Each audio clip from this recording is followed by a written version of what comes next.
Frozen shoulder या adhesive capsulitis या कंधा जाम होना बढ़ती हुई उम्र की एक गंभीर समस्या है।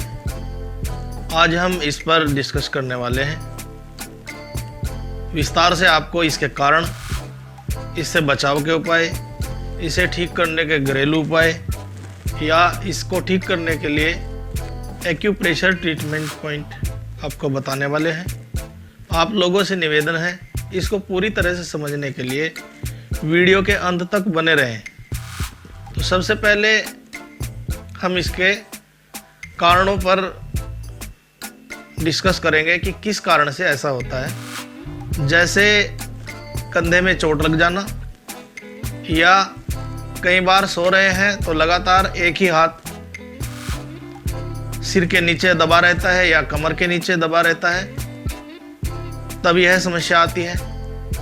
या ऐसे लोग जिनका बहुत देर तक बैठे रहने का कार्य होता है, जिनकी फिजिकल एक्टिविटी बहुत कम होती है, जो अपने हाथों को पैरों को चलाते नहीं हैं, ऐसे लोगों को भी फ्रोजन शोल्डर होता है। कंधे के सॉफ्ट लिगामेंट्स में जब स्वेलिंग आ जाती है, वो मोटे हो जाते हैं, कड़े हो जाते हैं, जिस कारण हम हाथ को चला नहीं पाते, हाथ को घुमा नहीं पाते, उसको खींचने में या कोई भी मूवमेंट कराने में परेशानी आने लगती है। सबसे ज़्यादा परेशानी आती है हाथ को पीछे कमर की तरफ ले जाने में। यह फ्रोजन शोल्डर के लक्षण है। मधुमेह के रोगी, ऐसे लोग जिन्हें डायबिटीज होता है, उनको भी फ्रोजन शोल्डर हो सकता है। महिलाओं को मेनोपॉज के बाद यह समस्या आ सकती है। और ऐसे लोग जिनको कैल्शियम की कमी है, उनकी हड्डियों की बनावट में विकार आ जाना, डिफॉर्मिटी ऑफ बोन्स के कारण भी फ्रोजन शोल्डर हो सकता है। अधिकतर फ्रोजन शोल्डर बढ़ती हुई उम्र में, यानी 40 से 70 वर्ष की उम्र के लोगों को हुआ करता है। लेकिन कई बार हमने देखा है कि कम उम्र के लोगों को भी फ्रोजन शोल्डर हो गया है। ऐसा अधिकतर चोट लगने के कारण होता है। ऐसे लोग जिनका दिन भर बैठे रहने का कार्य होता है, उनको चाहिए कि वो कुछ व्यायाम करें, कुछ इस तरह की एक्सरसाइज करें जिससे उनके हाथ चलें, फिजिकल एक्टिविटी उनकी बढ़े।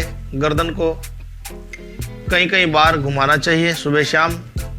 इस तरह के प्रयास करने चाहिए जिससे हमारी गर्दन और हमारे कंधे मुलायम रहें। अब हम यहाँ पर डिस्कस करेंगे फ्रोजन शोल्डर के लिए एक्यूप्रेशर पॉइंट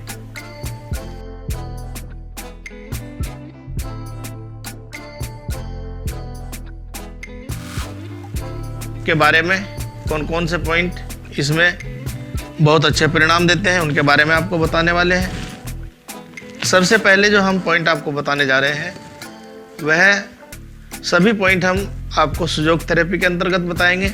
और जो पहला ट्रीटमेंट पॉइंट है एलाई मेरिडियन का, वो यहाँ हमारी जो सेकंड मेटाकार्पल बोन है उसके कॉर्नर पे आएगा, यहाँ पर इंडेक्स फिंगर में। और ये इसकी लोकेशन है। इस लोकेशन पर हम इसे सर्च करेंगे प्रोब के द्वारा। यहाँ पेन आएगा, इसको एक्टिव करेंगे, press and release, press and release, press and release. इस तरह से एक्टिव करने के बाद हम इस पर या तो कोई सीड्स अप्लाई करेंगे, मेथी या मूंग सीड्स, या फिर हम इस पर स्टार मैग्नेट अप्लाई करेंगे।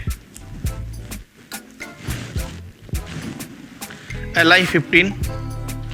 जो दूसरा एक्यूप्रेशर पॉइंट है वह ट्रिपल वार्मर मेरिडियन का पॉइंट है, TW14, और यह है LI15 के पास में ही है इसकी लोकेशन, यहाँ पर।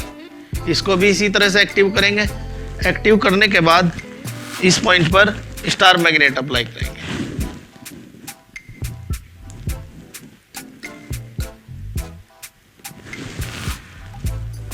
नेक्स्ट पॉइंट SI मेरिडियन का आएगा, SI9। यहाँ इसकी लोकेशन आएगी। इस लोकेशन पर इसे एक्टिव करेंगे सर्च करने के बाद।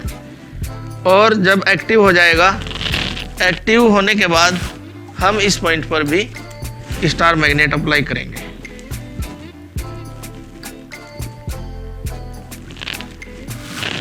नेक्स्ट पॉइंट गॉल ब्लैडर की मेरिडियन का है। यह है मिडिल फिंगर में आएगा, यांग साइड, और जो दूसरी जॉइंट लाइन है इससे टच करता हुआ आएगा GB34। ये इसकी लोकेशन है। इसको एक्टिव करेंगे और एक्टिव करने के बाद इस पॉइंट पर भी हम स्टार मैग्नेट अप्लाई करेंगे।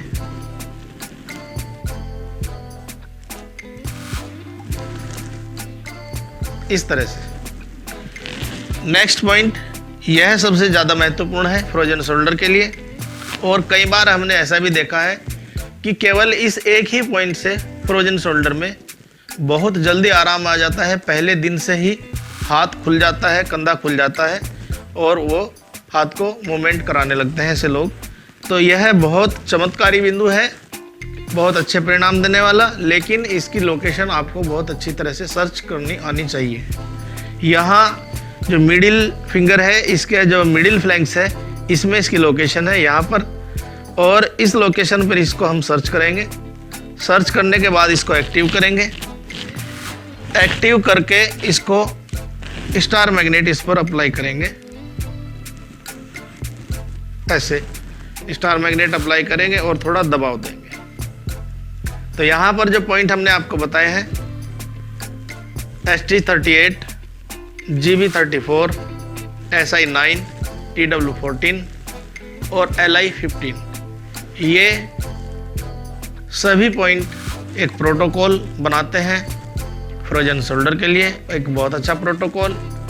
और इस प्रोटोकॉल से हमने बहुत सारे फ्रोजन शोल्डर के पेशेंट को ठीक किया है। कुछ ही दिनों के बाद उनका कंधा पूरी तरह से ठीक हो गया है।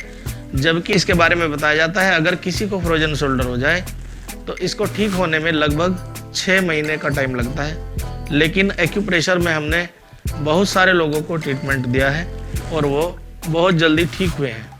आप इस आसान ट्रीटमेंट को करके लाभ उठा सकते हैं। ऐसे लोगों तक इस वीडियो को शेयर करके पहुंचा सकते हैं जिनको इस तरह की समस्या है और इसके कोई भी साइड इफ़ेक्ट नहीं है। ऐसी चिकित्सा पद्धति का प्रचार प्रसार होना चाहिए। धन्यवाद।